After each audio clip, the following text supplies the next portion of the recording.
I remember the deputy president, at some point he was sick. You did mention that at some point you guys were very involved in helping him out and helping his health recover. Yeah.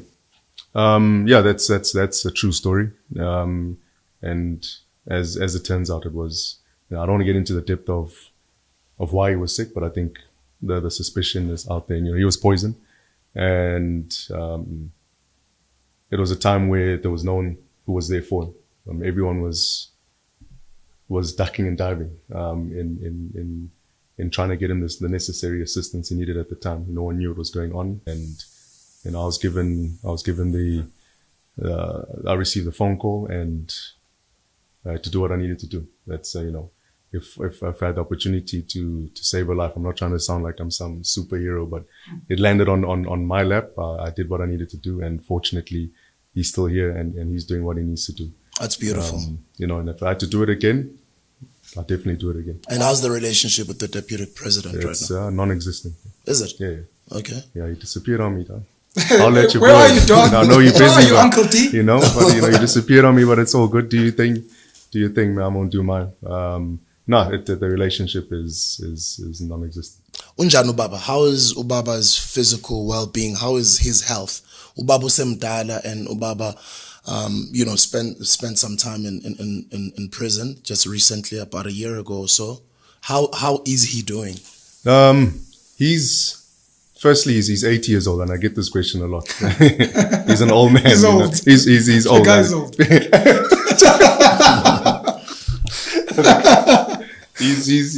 He's an elder, and people romanticize with the idea that he's still that guy when he was 60, when he was 40, whatever. He's 80, and I think that goes without saying. An 80-year-old will have more complex health issues than normal, and it's been documented out there. He's diabetic and that sort of stuff. So he needs that level of care. But otherwise, he's fighting fit. He looks good for his age. He's in a good space, and he's spending a lot of time with the family. He was locked up for a few months, and it's actually quite a strange phenomenon, because the last time he was locked up was over 50 years ago. And spent some time on Robben Island, not like the Maldives.